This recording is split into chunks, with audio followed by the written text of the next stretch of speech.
Bienvenidos nuevamente a su programa ¿Qué pasó entonces? De Telebásica, Ciudad para TV Educativa, aquí nuevamente en compañía de mi querido amigo y colega Arnulfo Ramírez de la Costa para hablar precisamente de otro tema aquí muy interesante, de la historia de Honduras desde una perspectiva muy especial, ¿verdad, Arnulfo? Hola amigos y amigas, pues esa es la idea, tener una visión de la historia diferente y hoy vamos a tocar un tema que tiene que ver con la economía. Se dice por ahí que la historia tiene mucha relación con la economía y la economía con la historia, o sea que todo historiador maneja la economía y todo economista maneja lo que es la historia. Y vamos a hablar hoy de economía colonial.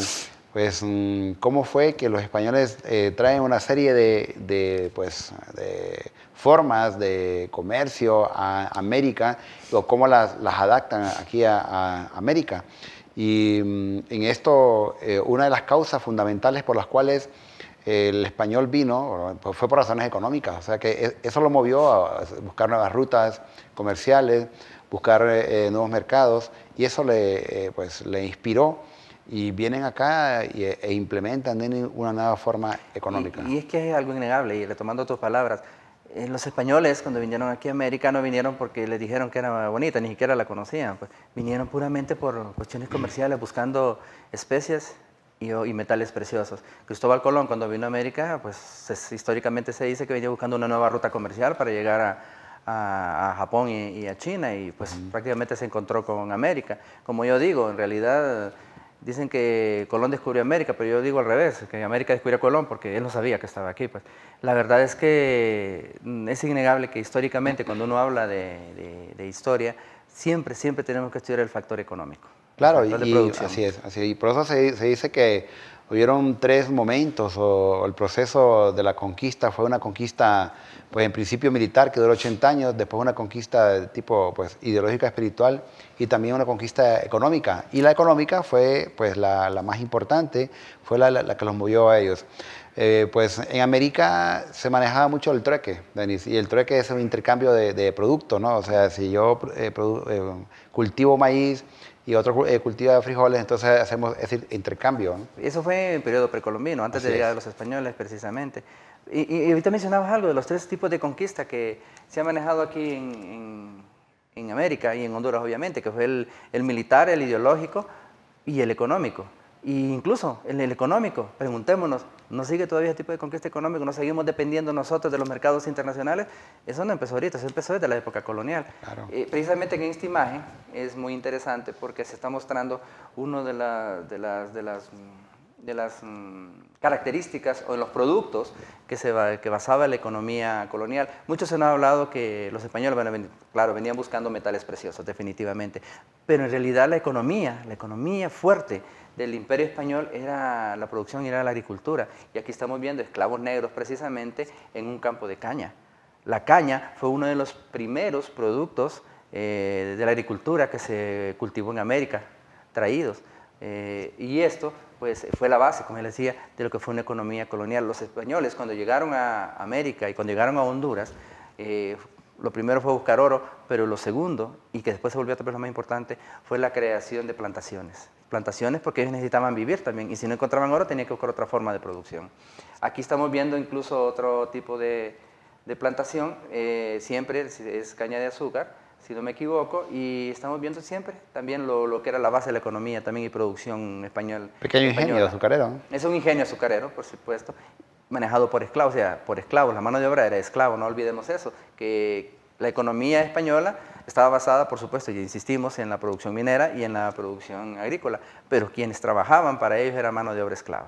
Por eso comentamos en un programa atrás de que una de las causas por las cuales descendió la población fue por las enfermedades, no tanto por las muertes violentas, porque realmente los españoles protegían a su mano de obra, ¿no? y que era la que les mantenía o les daba ese poder económico. Pues la economía, en la época de la colonia, pues hay tres aspectos importantes.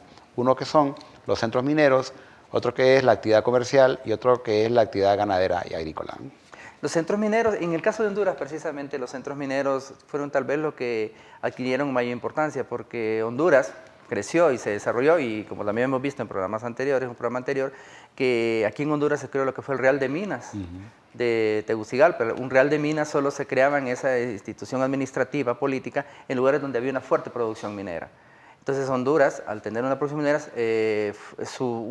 mucho de su base económica fue la minería, pero las zonas donde no había producción minera desarrollaron otro tipo de actividad comercial, otro tipo de actividad económica, y esa actividad económica fue precisamente las plantaciones, que eran también era donde, como el nombre lo indica, eran plantaciones agrícolas, donde se plantaba caña, donde se plantaba añil, etc.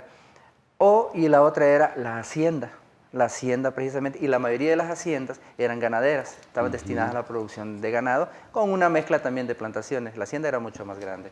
En este caso, en esta imagen vemos una producción minera, eran indígenas utilizados para las minas, que como dijimos en Honduras fue un factor muy, muy importante del desarrollo de lo que en ese entonces era la gobernación de Honduras o de Comayagua. Claro, y estas zonas mineras o las minas, los indígenas son los primeros en trabajar o en las primeras fases de explotación minera, ¿no? Y después traen a la población negra, que es la que hace Sí, el a trabajo raíz en de las las minas. leyes nuevas, que también ya lo hemos mencionado, en esta imagen podemos ver lo que ya hablábamos anteriormente, es una hacienda. Una hacienda, las características era de que tenía una combinación entre centro ganadero, una combinación de plantación y residencia del hacendado. Entonces era así como una especie como de una mini comunidad, muchas haciendas Una incluso, ciudadela. una ciudadela, esa sería la palabra correcta, muchas haciendas, aquí vemos otra hacienda, muchas haciendas en la actualidad en Honduras se convirtieron en aldeas. Su origen fue una hacienda. Se me viene a la mente ahorita San Lucas en el Paraíso, que hasta donde se ha investigado, nació como una hacienda y en la actualidad es un municipio del departamento del Paraíso. Entonces es muy interesante. Este dato que estamos viendo incluso en pantalla es un dato muy, muy antiguo. Estamos hablando de 1580, en donde se habla por primera vez de las minerales de Santa Lucía. Eso es un documento que se encuentra en el Archivo de Indias en España, que lo he palografiado y transliterado aquí para que podamos ver exactamente que ya desde 1580 se están hablando de minas en la comunidad de aquí, Santa Lucía, cerca de Tegucigalpa. Y es por eso que los poblados que en la actualidad en Honduras son pueblos mineros, la forma, la distribución espacial de las casas, se mira como aquellos cerritos, colinas, y al final pues comenzaron como un pueblo minero, después quedaron como un pueblo común y corriente. Incluso los poblados mineros que sobreviven en la actualidad se les ha llamado poblados muy, muy pintorescos. ¿Por qué? Porque, como bien decía, son comunidades con una geografía muy quebrada, con callejones, calles estrechas, están en cerros, en la orilla de cerros. Y bueno, como ya les ponía el ejemplo de Santa Lucía, que es uno de los mejores ejemplos, Yuscarán, que tienen esas características. ¿Por qué? Porque en los poblados mineros no importaba un desarrollo urbano estructurado, sencillamente, como yo digo, encontraban una mina y todos se iban para ahí. Aquí podemos ver precisamente los centros mineros, tres de los centros mineros más fuertes que hubo en la época colonial de lo que fue la Alcaldía Mayor de Tegucigalpa. El mismo Distrito Central, o Tegucigalpa como se conocía entonces, Santa Lucía y Cantarranas, la comunidad de Cantarranas, que aunque Cantarranas tiene una característica muy especial, que la comunidad actual de Cantarranas no era en sí donde se encontraban las minas se encontraban en las montañas alrededor. Cantarranas era el centro de aprovisionamiento donde los mineros iban a comprar lo que necesitaban para producción minera. Bueno, y eso hasta el día de hoy se nota que ese tipo de poblados, de una u otra forma, Denis, como que mantiene cierta dinámica, ¿no? Cierta dinámica, incluso hablando un poco del desarrollo urbano de los centros mineros y cómo la economía marcaba en la época colonial también la desarrollo y para qué servía una comunidad. Por ejemplo, Tegucigalpa, ya lo dijimos, era el centro minero por excelencia de la gobernación de Honduras o de Honduras actualmente, pero había otras ciudades como Danlí, por ejemplo. Danlí no fue un centro minero, Danlí fue un centro de aprovisionamiento comercial. Danlí nació como una comunidad polo donde todas las comunidades alrededor las usaban como un centro de aprovisionamiento. Danlí tiene mucha fama por ser también una zona ganadera. Choluteca mismo, también es otro de ese tipo de ciudades que dominaron zonas mineras, pero que la ciudad en sí no fue minera. El, eh, perdón, Okay. perdón. ¿Y dónde está con encomienda? Sí, por eso fue. Ah, es que hay una imagen de encomienda ahí, es cierto. Entonces, perfecto.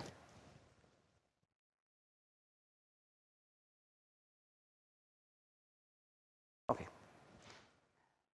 Precisamente esas ciudades que se desarrollaron independientemente de un centro minero como tal, sino que fueron más ciudades comerciales, tuvieron una característica especial también, tuvieron lo que se llamó una forma de economía y de producción conocido como la encomienda. La encomienda no era otra cosa más que el reino o la corona española a un conquistador le daba el derecho de apropiarse de un terreno que él había conquistado junto con los indígenas que se encontraban ahí.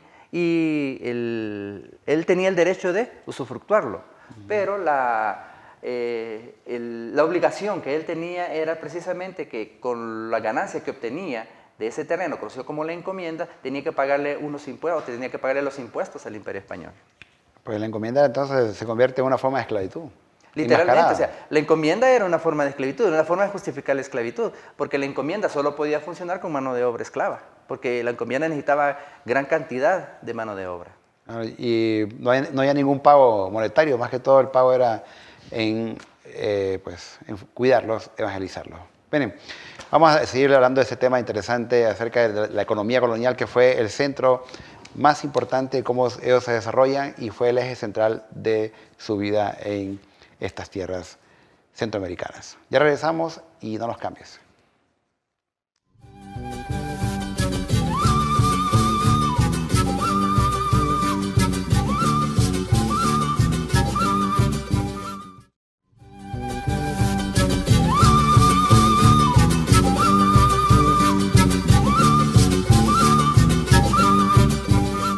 Bien, aquí estamos de vuelta en tu programa ¿Qué pasó entonces? Y estamos hablando de economía colonial. Son tres aspectos importantes: la explotación minera, la explotación agrícola y ganadera y lo que es el comercio. Pues la economía o el eje central, como lo comentamos en el bloque anterior, tiene que ver con pues,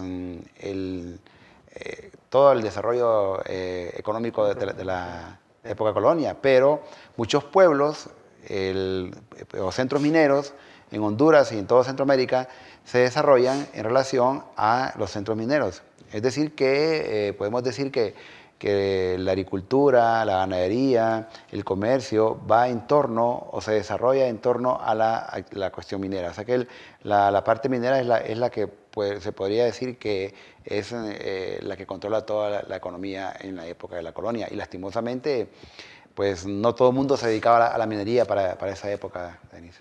Pero incluso, si bien es cierto que la economía colonial basó mucho de su fortaleza en lo que fue la extracción de metales preciosos, también tenía una característica muy especial, que era muy inestable. La producción minera dependía mucho de las vetas que los españoles trabajaban. El caso de Honduras no es la excepción, porque si bien es cierto que durante el siglo XVI, gran parte del siglo XVII, hubo un auge económico en la producción minera en Honduras, también es cierto que ya para inicios del siglo XVIII la producción minera en Honduras cayó bastante, las vetas se agotaron. Y no es que se agotaron en el sentido de que ya no existían metales, lo que pasa es que la tecnología de la época ya no daba para más, para seguir profundizando en la minería. Y eso produjo que muchos de los centros mineros más importantes de la época se vinieran abajo desde su desarrollo. Un ejemplo de ello es San Antonio de Oriente, que fue un gran centro minero en Honduras, pero que actualmente es una población que desgraciadamente pues, se encuentra un poco abandonada. No así es el caso de las ciudades o comunidades que basaron su economía en el comercio, como Choluteca, Danlí, la misma Tegucigalpa, que también tuvo mucho comercio.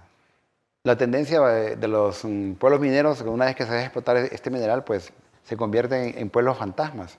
y algunos se han mantenido. Por el caso, digamos, el caso de Yuscarán, que era un pueblo minero también en la época de la colonia, pues Yuscarán se mantiene gracias a que es la cabecera del departamento del Paraíso, ¿no? Entonces es una forma de mantenerlo activado. Pero sí, tenemos muchos lugares, el caso de Reitoca, Lugarén, diferentes zonas. El caso de Santa Lucía y de Ángeles, bueno, porque son hoy día centros turísticos, pero igual Cantarana se ha mantenido por la parte cultural, pero sí, una vez que se deja explotar la minería, todos estos pueblos decaen y eso afecta mucho al país.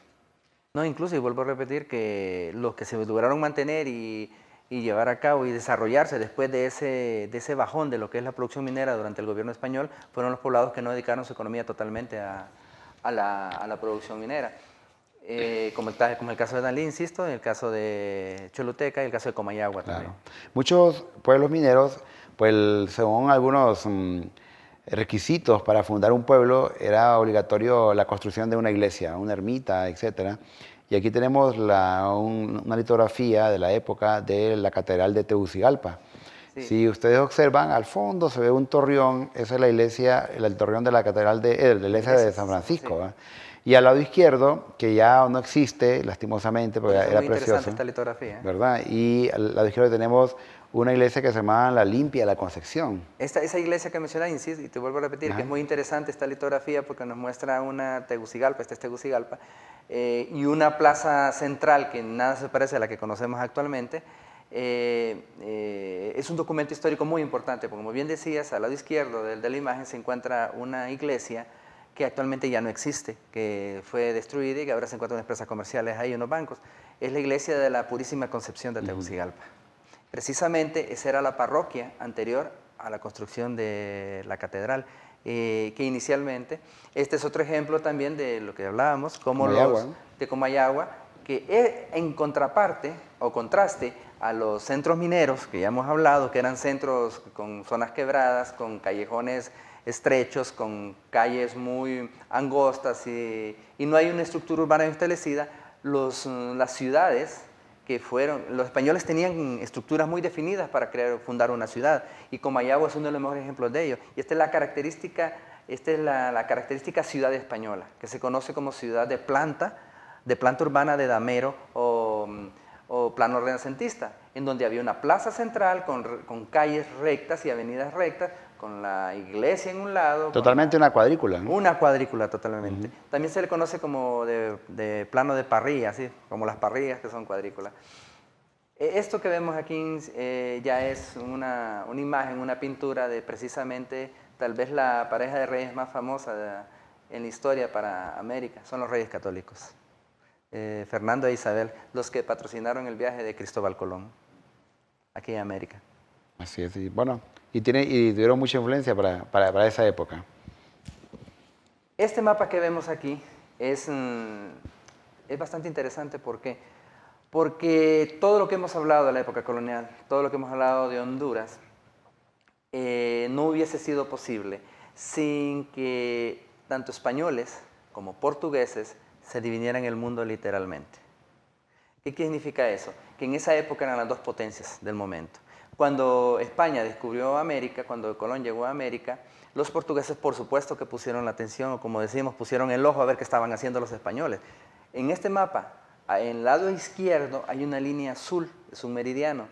Ese meridiano demarcaba todo lo que esté a la izquierda es de España, todo lo que esté a la derecha es de Portugal, literalmente. Eso es producto y representa lo que es el Tratado de Tordesillas. En el Tratado de Tordesillas, tanto portugueses como españoles se dividieron el mundo de la época. Así de sencillo, no había más explicaciones. Entonces, lo que ven en el lado izquierdo vemos a América. Y ahí vemos la parte de ese meridiano del lado derecho, que es de Portugal, que no es más que Brasil. Pero en este tratado, quien sale perdiendo es Portugal, porque gran parte del mar le pertenece a Portugal, ¿no? y el resto a España. Pues es relativo, porque también el mismo mapa nos dice que África le pertenece a toda Portugal. Sí. Y que era donde estaba la fuente de esclavos. Así es. Entonces sería relativo. Y los españoles se metían a territorio portugués y los portugueses a territorio español. Y tenían ese juego de que esto es mío, esto es tuyo, pero así se jugaban y así se llevaban ellos, porque al final también es un dato interesante, aunque los portugueses y los españoles eran las potencias de la época y se peleaban territorios para demostrar quién era el que tenía más poder, quien le compraba a los esclavos a Portugal eran los españoles. Esta imagen que vemos aquí es muy interesante porque es un papa, es Alejandro VI. Es el papa que le dio el Nuevo Mundo a los españoles, así se le conoce. ¿Por qué? Porque precisamente el tratado que vamos anteriormente de Tordesillas es producto de unas decisiones que tomó el papa Alejandro VI. Esas decisiones están Quiere de escritas. origen español, ¿no? Sí, bueno, para ser más directo, este papa era de la familia Borgia. Era incluso padre de Lucrecia Borgia. Esa es una historia muy interesante dentro de lo que es la historia mundial de la familia Borgia que dominó durante muchos años los papados. Pues este papa, insisto, en las bulas alejandrinas, prácticamente le dio todo América a España. Pero España, como tenía problemas con Portugal, llegaron al Tratado de Tordesillas. Bueno, a raíz de las bulas alejandrinas, entonces es que el Papa le da a España el derecho de evangelizar en América. O sea, el único que podía evangelizar eran los cristianos, los frailes, los curas. Y eso los manejaba el Vaticano directamente. Pero como este Papa tenía muchos problemas políticos, especialmente con la reforma protestante que se estaba dando en la época ya por Martín Lutero, entonces deciden darle ese poder de evangelización a los reyes católicos de España. Y entonces, por eso es que la corona española se encarga de evangelizar a los indígenas en América. Y es así como todo el aspecto cultural, todo el aspecto de enseñanza, todo el aspecto de religión es manejado por los curas, pero regidos por la corona española bajo las leyes de España. Aquí tenemos una imagen de la iglesia de la Merced. Realmente aquí en Tegucigalpa, nuestras iglesias, que una gente dice Los Dolores, la Merced, el nombre original es Nuestra Señora de la Merced, Nuestra Señora de los Dolores, ¿no? Incluso esta es una de las iglesias más antiguas de Tegucigalpa y de Honduras. Esta imagen que tenemos aquí es la iglesia de San Francisco y la estructura que vemos al lado izquierdo es en ese entonces, actualmente se le llama Cuartel San Francisco, que es el Museo de Historia Militar, pero en la época colonial era un complejo del convento de San Diego de Alcalá y junto a la iglesia de San Francisco, eran franciscanos. ¿Por qué pongo aquí esta imagen de esta iglesia que son las más antiguas de Tegucigalpa? ¿Por qué? Porque al recibir los frailes la venia de la corona española, fueron los encargados precisamente de venir aquí a América y fueron tal vez los primeros que trajeron la cultura europea y la cultura hispana aquí. ¿Por qué? Porque seamos francos, los conquistadores, los encomenderos y todos esos que vinieron primero aquí, no les importaba educar a nadie. Entonces fue la iglesia, para bien o para mal, los primeros que vinieron a educar a nuestra población, las que vinieron en su afán de evangelizar, también la culturizaban. Así es. Yo más adelante vamos a tocar un día el tema del aporte cultural de la iglesia en la sociedad hondureña. Y aquí tenemos esta iglesia, que solo es una muestra de la iglesia. Esta es la representación de la universidad que se considera más antigua de América, fundada por los españoles, que es la Universidad de San Agustín o Santo Domingo. Aunque esa visión se la pelea con la Universidad de San Marcos de Perú. Las dos universidades dicen que son las primadas de América, pero independientemente de ello, la primera, que está a otra vista de la universidad misma, la primera universidad que se fundó en América, oficial o no oficialmente, fue la de Santo Domingo. Fue la de Santo Domingo.